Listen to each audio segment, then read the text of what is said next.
आपको सदा लाइव लिए चलते हैं राजधानी भोपाल के मीडिया सेंटर, जहां पर भाजपा प्रदेश अध्यक्ष विष्णुदत्त शर्मा प्रेस वार्ता कर रहे हैं। मध्य प्रदेश हमारा सिंचाई के क्षेत्र में 2003 से पहले इस मध्य प्रदेश के अंदर ये कहा जाता था कि सूखा मध्य प्रदेश है। 7 लाख हेक्टेयर में सिंचाई होती थी। भारतीय जनता पार्टी की सरकार बनी 2003 के बाद, तो आज मुझे गर्व है कि मध्य प्रदेश के अंदर 45 लाख हेक्टेयर सिंचाई की सुविधा मध्य प्रदेश के अंदर बनी है, मिली है। तो वहीं कैन विधवा लिंक परियोजना में माननीय प्रधानमंत्री मोदी जी ने 44,560 करोड़ रुपए का बजट का प्रावधान बजट के अंदर करके जो बुंदेलखंड भी सूखा कहा जाता था, अब वो हरा भरा बुंदेलखंड बनेगा और समृद्धशाली बुंदेलखंड बनेगा। लगभग 9 लाख हेक्टेयर से ऊपर सिंचाई और वहां होगी। तो किसानों के बारे में मध्य प्रदेश स्वच्छता के क्षेत्र में माननीय प्रधानमंत्री मोदी जी ने भारत को स्वच्छ बनाने का अभियान देश के अंदर लिया। आज हमें गर्व है कि लगातार 6वीं बार इंदौर के अंदर स्वच्छता के अभियान में मध्य प्रदेश लगातार 6वीं बार आता है। तो अब तो ग्रामीण क्षेत्र में भी मध्य प्रदेश के जिले देश के अंदर अग्रणी बनते हैं। तो भारतीय जनता पार्टी की मध्य प्रदेश की सरकार माननीय शिवराज सिंह चौहान के नेतृत्व में प्रधानमंत्री मोदी जी ने जो काम इस देश के अंदर जिन अभियानों को लिया, जिन योजनाओं को लिया, उनमें मध्य प्रदेश लगातार 1 नंबर पर बढ़ता चला जा रहा है। टाइगर स्टेट बना मध्य प्रदेश। देश के अंदर टाइगर स्टेट के नाम से मध्य प्रदेश भारतीय जनता पार्टी के शासन काल के अंदर उन कामों से पहचाना गया। मैं पन्ना क्षेत्र में मैं खजुराहो का सांसद हूं, जहां पर केवल 1 टाइगर बचा था। आज मुझे गर्व है कि उस पन्ना के अंदर लगभग 100 टाइगर्स। तो टाइगर स्टेट मध्य प्रदेश बना। महिलाओं को सम्मान, ये मध्य प्रदेश में भारतीय जनता पार्टी का हमारा अभिमान है। और माननीय मुख्यमंत्री शिवराज सिंह चौहान के नेतृत्व में हमारी बहनों को पहले 1,000 रुपए देने का ऐलान किया था। लाडली बहनों को 1250 और फिर 3,000 तक जाएगा। बहनों के सम्मान के साथ उन्हें सशक्त बनाने का काम इस मध्य प्रदेश की भारतीय जनता पार्टी की सरकार ने किया। और इससे पहले कभी कभी झूठ बोलने वाली ताकतें कहती हैं कि हम कह रहे थे इसलिए ऐसा हुआ।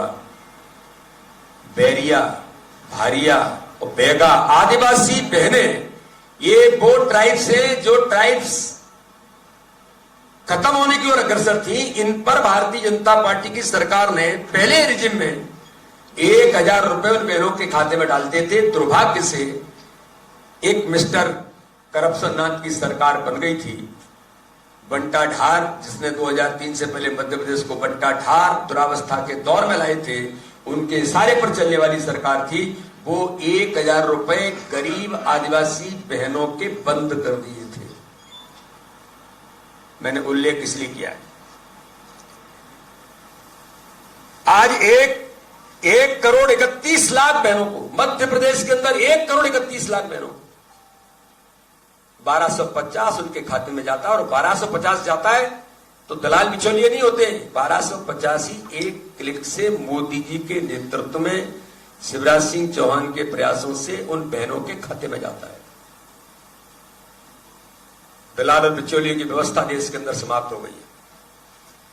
किसानों के कल्याण के लिए और गरीब के उत्थान के लिए आज हमें बताने में गर्व है कि मध्य प्रदेश के अंदर 80 लाख किसानों को पहले 6,000 माननीय प्रधानमंत्री देते थे। बाद में हमारी सरकार ने माननीय शिवराज सिंह चौहान के नेतृत्व में 4,000 रुपए दिया। अब 6,000 उनने भी किया। आज 12,000 रुपए एक हमारे किसान भाई के खाते में सीधे पहुंचते हैं। ये भारतीय जनता पार्टी की सरकार है। 80 लाख किसानों को मुझे बताना चाहिए। गलती से 15 महीने की सरकार बनी थी मिस्टर करप्शन नाथ और मिस्टर बंटा ढार के इशारे पर चलने वाली सरकार। दर्द था किसानों के खाते में पैसा क्यों जाए। किसानों के नाम नहीं भेजे गए थे 15 महीने। क्योंकि मोदी जी का नाम होगा, भाजपा की सरकार का नाम होगा, किसानों का कल्याण होगा। तो इसलिए किसानों को सशक्त और ताकतवर बनाने का काम,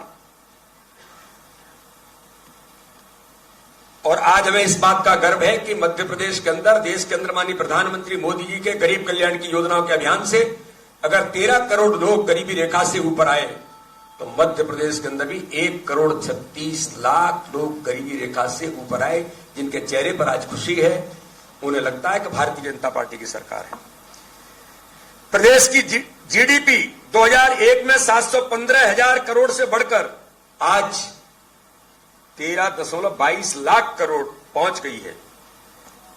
अगर मैं देखूं कि इस दिशा में भारतीय जनता पार्टी की सरकार ने प्रधानमंत्री नरेंद्र मोदी जी के मार्गदर्शन में, हमारे मुख्यमंत्री शिवराज सिंह चौहान के नेतृत्व में भारतीय जनता पार्टी की सरकार की सकारात्मक नीतियों का परिणाम है कि मध्य प्रदेश शिक्षा, स्वास्थ्य, कला, संस्कृति, कृषि, रोजगार, आधारभूत संरचना, उद्योगों की स्थापना, पर्यटन समेत हर क्षेत्र में देश का 1 नंबर केंद्र मध्य प्रदेश बना है।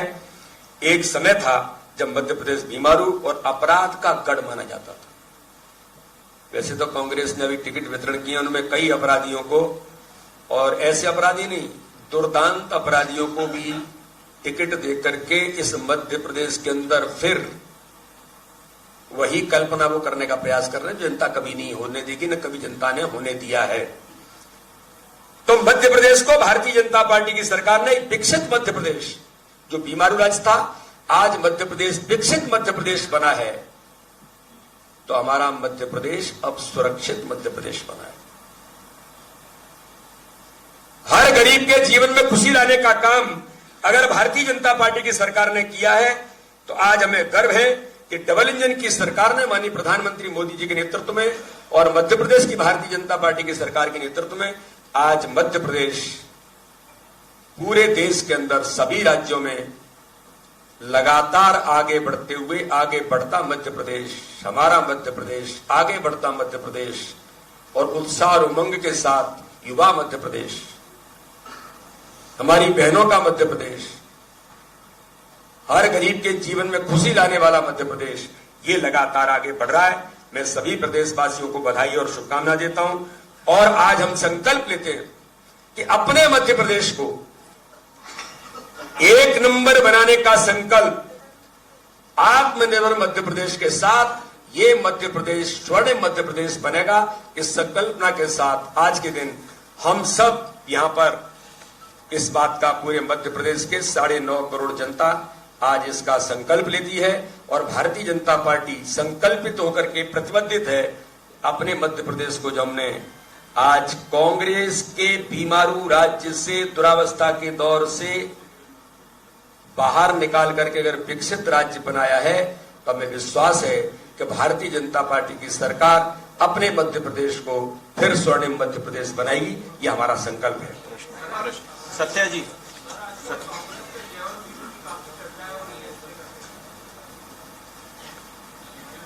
देखिए, मैं तो विकास और गरीब कल्याण की बात कर रहा हूं। ये उन्हीं लोगों की देन है, उनके प्रभारी ने ही इस नाम का उल्लेख किया है। भारतीय जनता पार्टी तो विकास और गरीब कल्याण, कांग्रेस केवल एक ही काम करना चाहती है, विकास और गरीब कल्याण से केवल भटकाने का काम करो। भारतीय जनता पार्टी की सरकार ने मध्य प्रदेश के अंदर विकास के नए आयाम खड़े किए हैं साहब। गांव गांव तक आज यहां से व्यक्ति फ्लाइट से जाना पसंद नहीं करता, जबलपुर के लिए 3 घंटे के अंदर जबलपुर पहुंचता है सरपट दौड़ते हुए। अगर सिंगरौली जाना है तो सिंगरौली जाने के लिए अब उसको चिंता नहीं होती है, गाड़ी उठाता निकल पड़ता है। भोपाल के अंदर रात को 2 बजे मेरी बहनें घूम सकती हैं, सुरक्षित मध्य प्रदेश है। जो दुरावस्था का दौर कैसा था, गुंडीज्म कैसा था 2003 से पहले, और 15 महीने में फिर शुरू कर दिया था। तो मेरा यह कहना है कि ये केवल कांग्रेस इस प्रकार की राजनीति करना चाहती है। लेकिन जय वीरू के बारे में भी मैं कहना चाहता हूं, वो क्या थे? घोषित चोर थे। अगर इनमें श्रीमान कमलनाथ जी को, जो मिस्टर करप्शन नाथ की भूमिका में, और श्रीमान बंटा ढार, जिन्होंने मध्य प्रदेश को दुरावस्था के दौर में लाए थे, अगर उन्हें यह पसंद है कि हम चोर हैं, तो मध्य प्रदेश की जनता आपको बेहतर जानती है आप क्या हैं। आकाश आकाश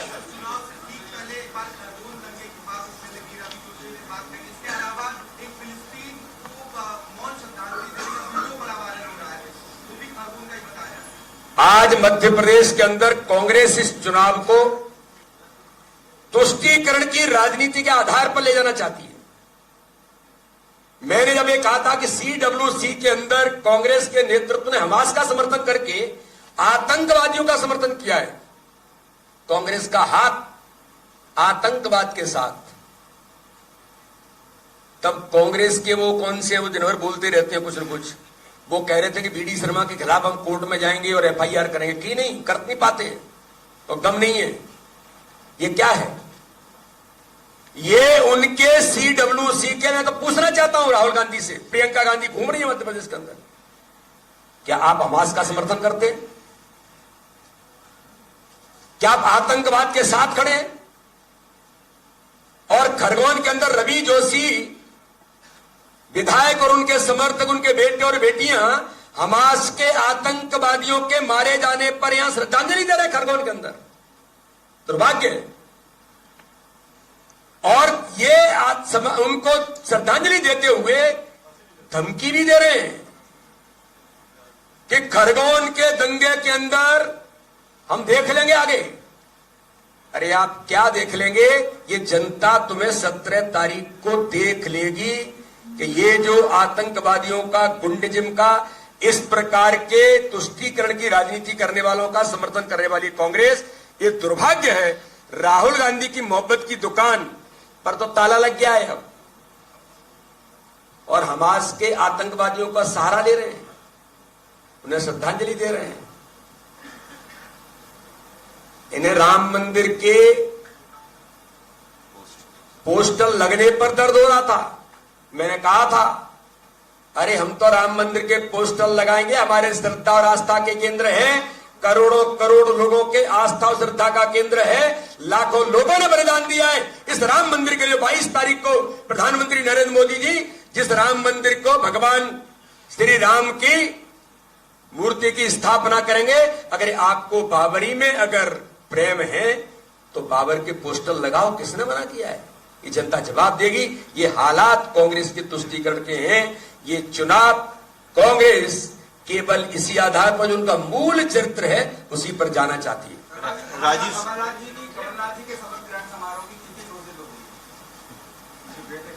तो मैं भी शुभकामनाएं दे देता हूं उनको। वो बेटे की चिंता कर रहे, बेटा उनकी चिंता कर रहा है।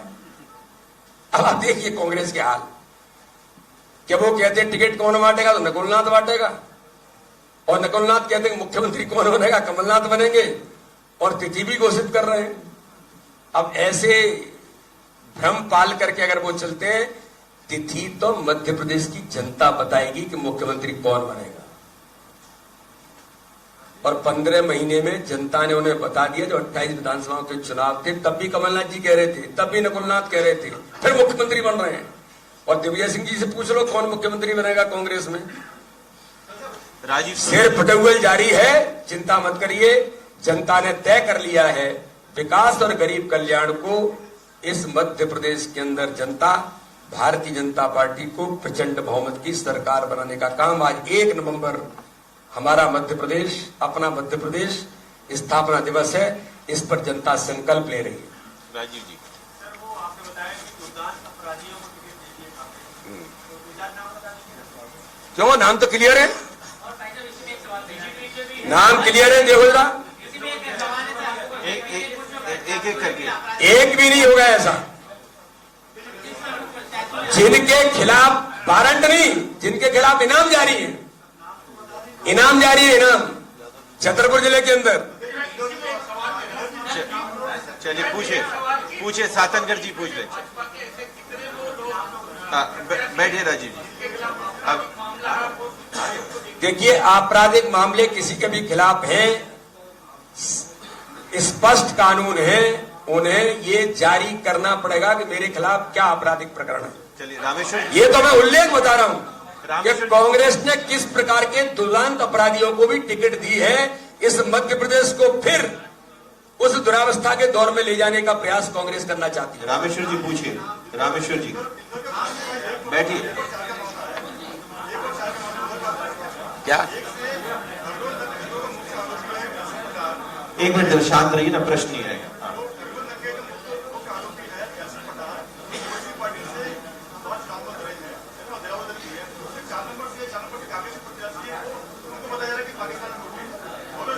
कांग्रेस के प्रत्याशी नहीं, देखिए ऐसा नहीं है। जो यहाँ ये गलत प्रेडिक्शन है, वो ऐसा नहीं है। जो यहाँ चुनाव लड़ रहा है, लेकिन जो खरगोन दंगे के जो आरोपी हैं,